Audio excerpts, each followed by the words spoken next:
Jadi ini penting ngaji tauhid ya. Saya ulang lagi ya, Islam itu datang dengan apa? Amar ma'ruf. Nah, yang namanya mungkar itu angkarohul akal. Akal sehat itu menolak. Kayak tadi misalnya, alam ini dimulai dari ketiadaan. Jadi pencipta alam adalah ketiadaan. Masa sesuatu yang tiada punya faktor, punya sebab sebagai pencipta? Itu nggak masuk akal. Tentu alam ini ada karena ada pencipta.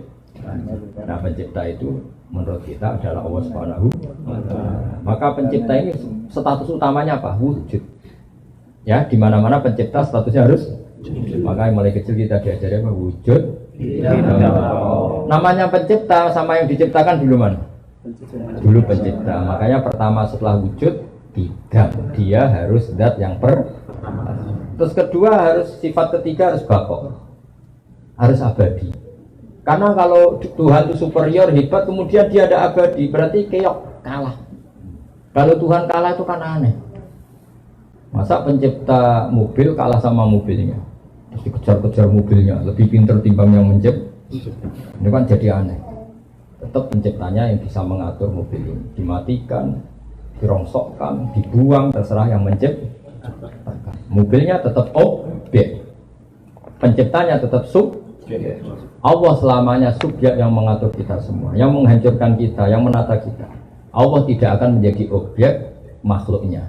Apa? Allah tidak akan menjadi objek makhluk. Allah selalu jadi subjek makhluknya. Makanya disebut Al-Khaliqul Mukhtar. Allah pencipta yang bisa melakukan apa saja sesuai yang diinginkan. Ya, istilahnya yaf'alu ma yasha. Apa? Yaf'alu ma yasha. Dari wujud, hitam. Terus keempat, Allah itu beda dengan makhluk.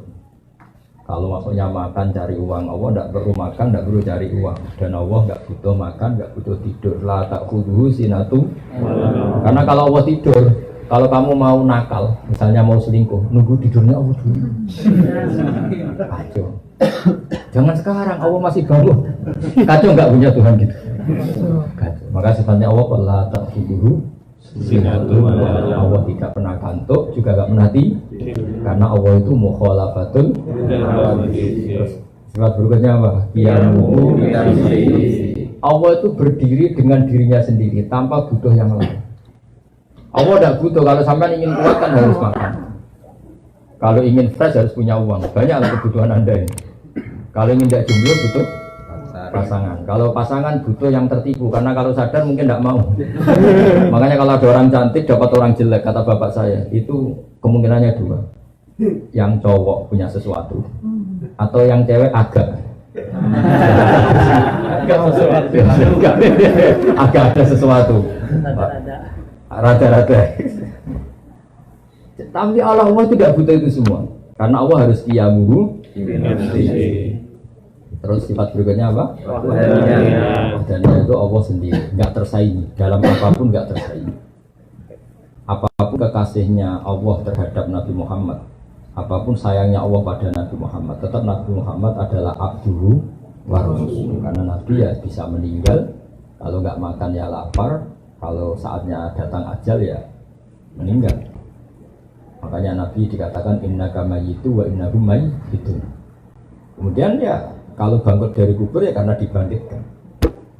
Itu beda dengan Allah, memang nggak pernah mati. Apa nggak pernah mati? Karena Allah itu qiyamuhu, wahdaniyat, terus kudrat, iradat. Jadi logika-logika itu tanamkan sehingga kamu iman dengan kebenaran yang kalau ada paham yang menyesatkan kita menolak.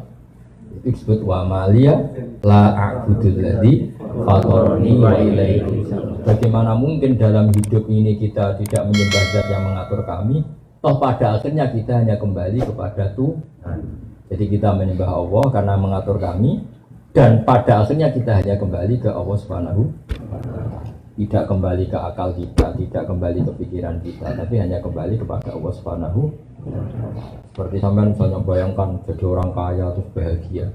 Apa faktanya nanti pasti demikian? Tidak mesti. Kadang setelah jadi orang kaya malah nyesal.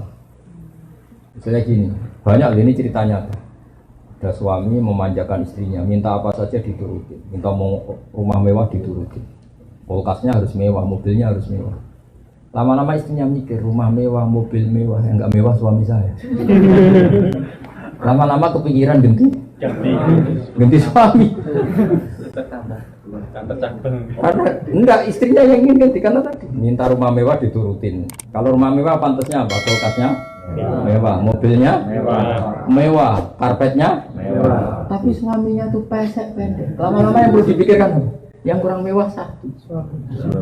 Kalau kamu ngalamin gitu atau kopel kita tidak pernah tahu. Ini barokahnya kamu miskin, pas apa?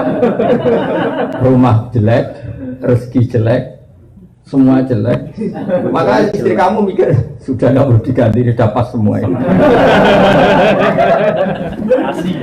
Maksudnya kita tidak pernah tahu. Kadang yang miskin juga bahagia karena serasi semua, Pak. Serasi semua. Ya ini cerita saja guyon, tapi Anda supaya tidak mengimani pikiran Anda yang kamu bayangkan itu tidak mesti masalah.